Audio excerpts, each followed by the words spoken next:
오늘 우리에게 주신 하나님의 말씀은 사무엘상 3장 15절에서 4장 1절 말씀입니다.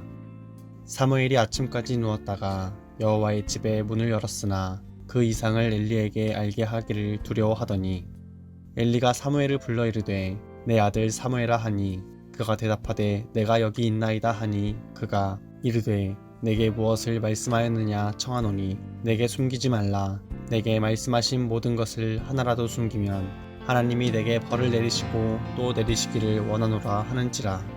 사무엘이 그것을 그에게 자세히 말하고 조금도 숨기지 아니하니 그가 이르되 이는 여호와이시니 선하신 대로 하실 것이니라 하니라. 사무엘이 자라매 여호와께서 그와 함께 계셔서 그의 말이 하나도 땅에 떨어지지 않게 하시니 단에서부터 브에세바까지의 온 이스라엘이 사무엘은 여호와의 선지자로 세우심을 입은 줄을 알았더라. 여호와께서 실로에서 다시 나타나시되 여호와께서 실로에서 여호와의 말씀으로 사무엘에게 자기를 나타내시니라. 사무엘의 말이 온 이스라엘에 전파되니라. 오늘 이 말씀에 많은 은혜 받으시기 바랍니다. 사무엘상 3장을 시작할 때 우리가 본문을 통해서 보게 된 주제는 새로운 시대라는 주제입니다. 새로운 시대라는 것은 곧 옛 시대, 말하자면 예전 시대가 있다는 것인데, 옛 시대는 우리가 인물을 따라서 엘리의 시대 이렇게 부를 수 있겠습니다. 이때는 왕이 없던 시대이기 때문에 하나님께 선택하신 대제사장을 통해서 이스라엘이 통치를 받는 그런 시대라고 우리가 쉽게 이해하면 좋을 것 같습니다. 이스라엘의 이제 정치적인 여러 가지 일들은, 이스라엘은 지파 공동체로 국가가 형성되었기 때문에 우리가 알고 있는 12지파의 대표들, 그 대표들을 이제 어른이라 이렇게 표현해서 성경에서 장로로 번역하는데요. 그 대표들이 정치적인 여러 가지 일들이나 또 군사적인 일들을 아마 모여서 협의체로 결정했겠다 하는 것을 우리가 볼 수 있고, 이것은 여호수아가 다스리던 공동체로부터 이어지는 특징들이었습니다. 사사 시대가 있긴 했지만 사사는 재판관으로서의 역할을 담당하는 것이고, 결국 이스라엘에서 제일 중요한 리더십을 갖는 자리는 대제사장이라고 볼 수 있죠. 그래서 이스라엘 공동체는 제사를 중심으로 세워진 공동체이기 때문에 제사를 주관하고 영적인 하나님의 뜻을 살필 수 있고 또 해석할 수 있는 대제사장에게 그 리더십이 주어졌다, 이렇게 볼 수 있겠습니다. 새로운 시대의 시작은 모든 경우에 있어서 정치적인 변화, 사회적인 변화, 또 지금 우리가 겪고 있는 질병과 같은 그러한 온 지구에 영향을 미치는 환경의 변화에 따라서 새로운 시대가 시작되고 또 막을 내리고 하기도 하지만, 그 변화를 이끄는 것은 결국 인물입니다. 새로운 시대는 새로운 사람으로부터 시작되는 것이고, 우리가 지금 본 사무엘 3장이 이스라엘의 사무엘 이전과 사무엘 이후를 가르는 가장 큰 일종의 변곡점이 되는 것을 우리가 보게 됩니다. 그래서 새로운 시대는 새로운 사람을 하나님께서 부르시는 것으로 시작합니다. 그래서 우리가 사무엘 3장이 익숙한 것이고, 어제 읽은 사무엘 3장 1절부터 9절 혹은 1절부터 14절이 사무엘을 부르시는 장면이 아주 극적으로 묘사되어 있기 때문에 우리가 아주 신선하게 기억할 수 있는 그러한 장면이다 하는 것을 우리가 보게 됩니다.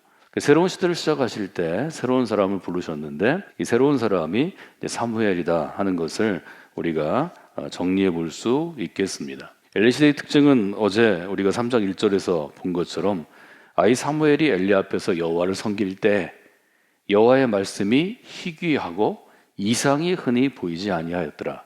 두 가지 특징을 우리가 함께 나눴죠. 하나는 말씀이 희귀하다, 희귀하기는 찾기 어렵다, 이런 뜻이었습니다. 또 하나님의 말씀이 희귀할 뿐만 아니라 이상이 하나님께서 보여주시는, 위로부터 아래로, 하늘로부터 땅으로 보여주시는 일종의 이미지가, 또 영상이 아주 흔히 보이지 않는, 이것도 찾기 어렵고 볼 수 없는 그런 시대였다라고 상징적으로 묘사하죠. 말씀이처럼 찾기 어렵고 하나님의 환상을 보는 사람들이 드물 때, 그때 하나님께서 한 아이를 찾아오시고 그 아이에게 직접 말을 걸으시고 그 아이를 부르시는 장면이 사무엘상 3장이고, 이것은 성경에서 사람을 부르시는, 하나님이 사람을 부르시는 장면 가운데 가장 극적인 장면입니다. 하루 밤새 일어난 일인데, 그 하루 밤새 일어난 일이 이 사무엘이라는 인물을 하나님께서 어떻게 부르시고 어떻게 사용하실까를 잘 알려주는 대목입니다. 2절은 그렇게 시작하죠.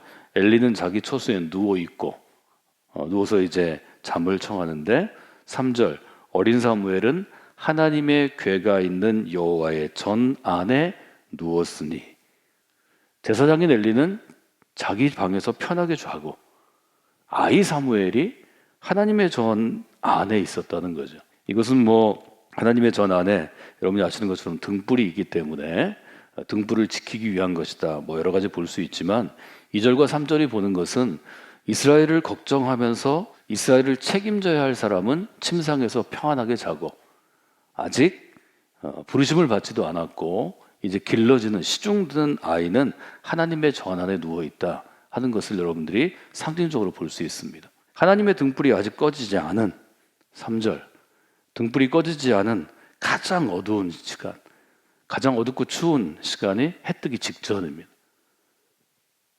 이때 엘리의 눈은 어두워서 보이지 않습니다.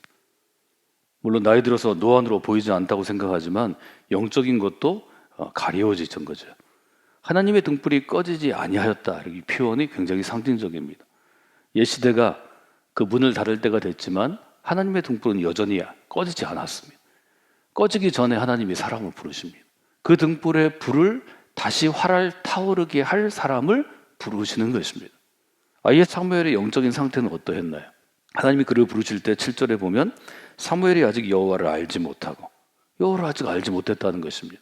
하나님이 어떤 분이신지, 하나님이 어떤 능력을 갖고 계신지, 하나님이 이스라엘을 지금까지 어떻게 인도하셨는지 완전히 알지 못할 때입니다. 그렇겠죠. 아직 배우는 시간도 적고 스스로 성경을 붙잡고 토라를 붙잡고 연구할 때도 아닙니다. 토라를 가르칠 수 있는 교사로 훈련받은 것도 아닙니다. 여호와의 말씀도 아직 그에게 나타나지 아니한 때라. 두 가지를 분류하죠. 여호와를 알지 못하고, 그가 아직 이스라엘의 역사와 전통 가운데 토라라는 책 가운데 있는 여호와를 알지 못하는 아직은 어린 사람입니다. 또 아주 어려도 하나님이 직접 하나님의 이상이, 환상이 하늘에서 내려오는 것을 체험했으면 좋을 텐데 그런 체험도 아직 없습니다. 두 가지 얘기하죠. 영적인 상태, 아직 여호와를 알지 못했다. 여호와의 말씀이 아직 나타나지 아니했다. 그러나 하나님이 나타나시면 하나님도 알 수 있고 하나님의 말씀도 들을 수 있는 것입니다. 4절에 보면 여호와께서 사무엘을 부르시죠.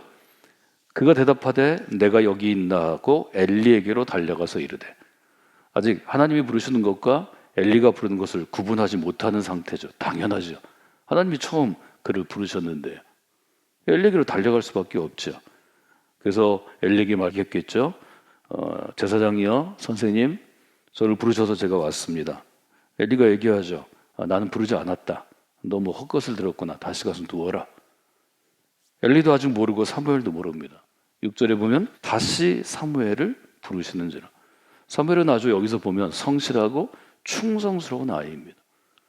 졸리지 않겠어요? 이미 잠자리에 들었는데 선잠에 들었지 않겠어요? 우리 아이들 새벽에 데리고 나오는 부모와 자녀가 함께한 새벽 기도할 때 가정마다 전쟁이 일어나죠. 아이들이 이미 잠들었는데 새벽 3시에 4시에 깨우는데 누가 그렇게 쉽게 일어나겠어요? 아주 순종하는 아이 아니면 일어나지 않죠. 사무엘이 여기서 하는 것을 보면 이 아이가 하나님을 향해서 바른 마음과 자세를 가지고 있는 것을 보게 됩니다. 그 대상이 하나님이 아니라면 하나님을 섬기는 엘리를 향해서 바른 자세와 마음을 갖습니다.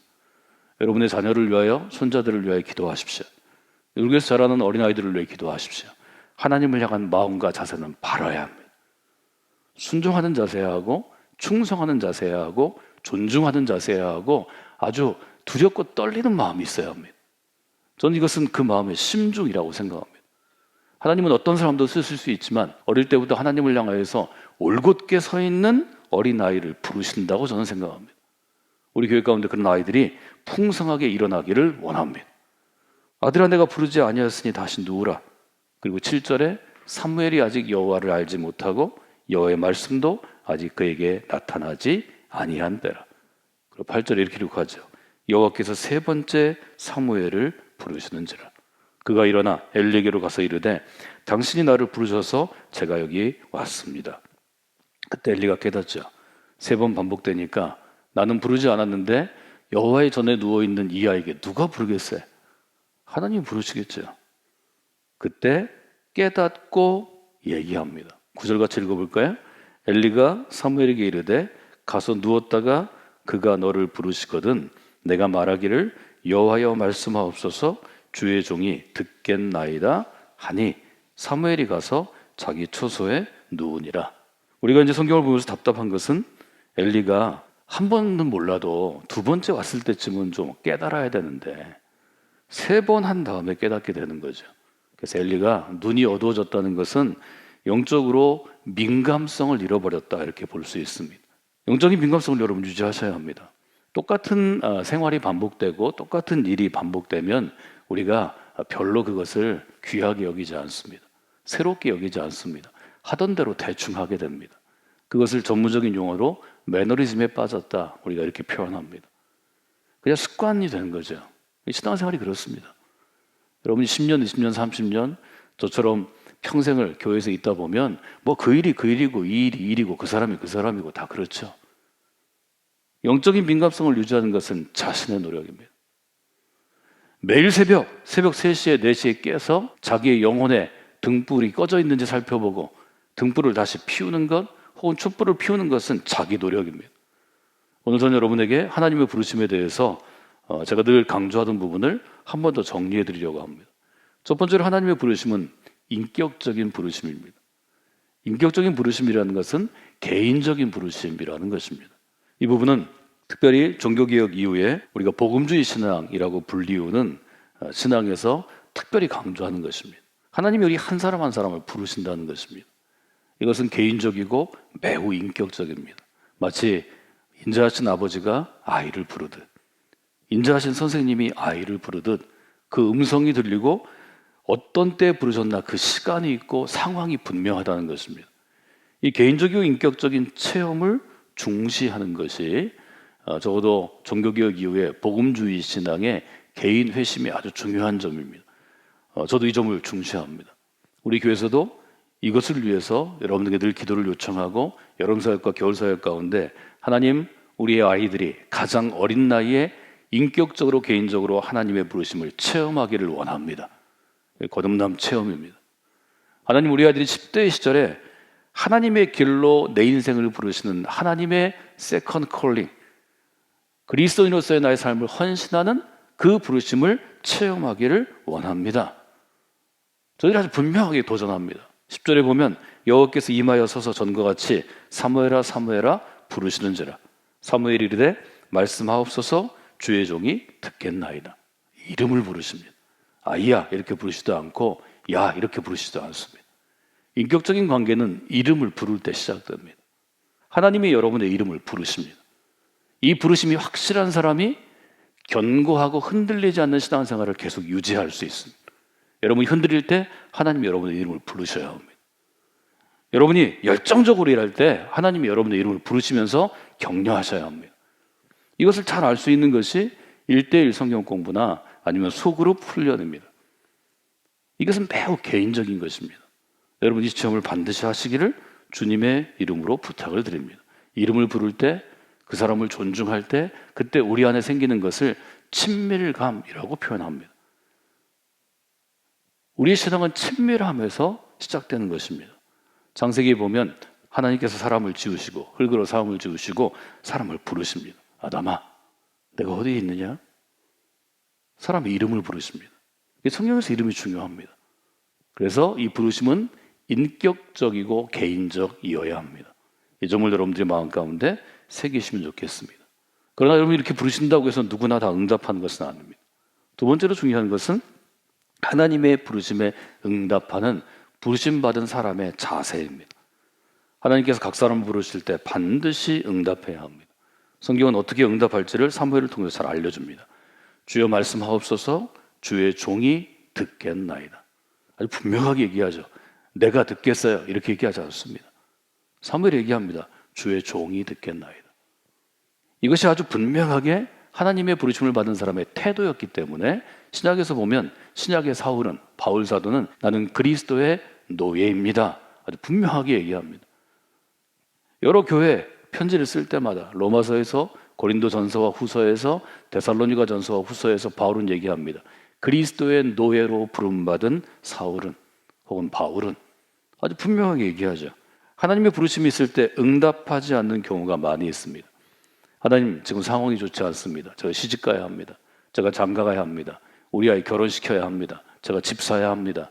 제가 직장을 좀 옮겨야 합니다. 제가 이사 가야 합니다. 교회에서 어떤 일이 있어서 어떤 일을 제가 시킬 때 목사님이 말씀하시니까 주님이 말씀하시는 것을 알아듣고 제가 순종합니다. 이런 사람 거의 없습니다. 다 핑계가 10가지는 됩니다. 누가 일하겠어요? 하나님의 부르심을 받으면 여러분 인생이 어떻게 되나요? 하나님 여러분에게 큰 손해를 끼치나요? 뭐 많이 요구하시나요? 아니요. 하나님의 부르심에 응답하면 하나님이 여러분에게 풍성한 선물을 주십니다. 그것이 복입니다.